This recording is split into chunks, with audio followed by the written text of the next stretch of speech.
The Men Who Made Australia by Henry Lawson. There'll be royal times in Sydney for the cuff and collar push.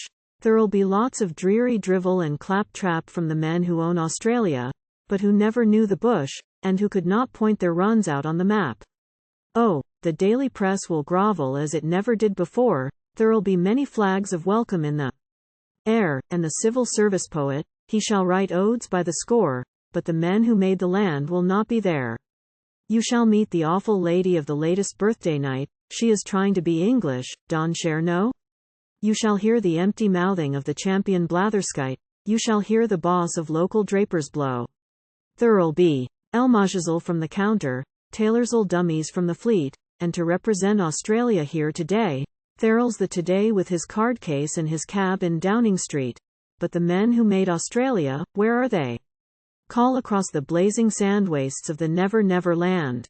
There are some who will not answer yet awhile, some whose bones rot in the mulga lie bleaching on the sand, died of thirst to win the land another mile.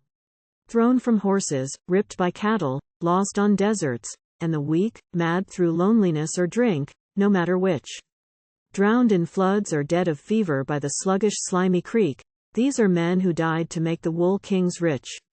Call across the scrubby ridges where they clear the barren soil, and the gaunt bush women share the work of men, toil and loneliness forever, hardship, loneliness and toil, where the brave drought-ruined farmer starts again.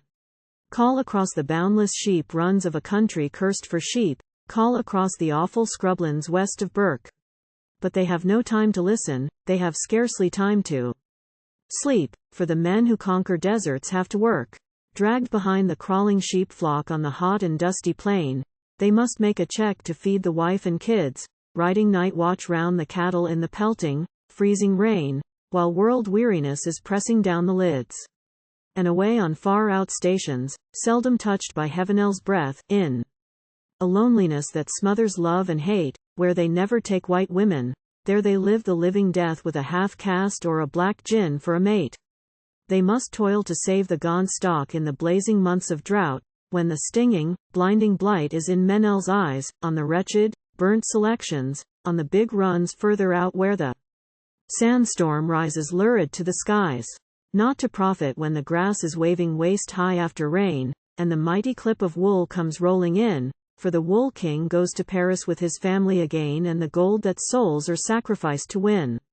There are carriages in waiting for the swells from oversea, there are banquets in the latest London style, while the men who made Australia live on damper, junk and tea, but the quiet voices whisper, wait a while. For the sons of all Australia, they were born to conquer fate, and, where charity and friendship are sincere, where a sinner is a brother and a stranger is a mate, there the future of a national's written clear. Aye, the cities claim the triumphs of a land they do not know, but all empty is the day they celebrate.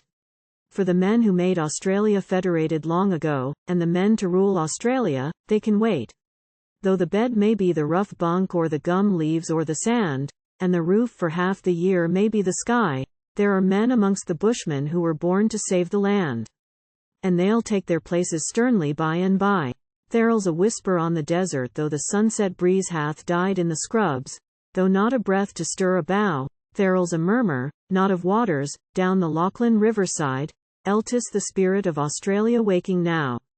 Thereĺ's the weird hymn of the drought night on the western watershed, where the beds of unlocked rivers crack and parch, 'tis the dead that we have buried, and our great unburied dead, who are calling now on living men to march.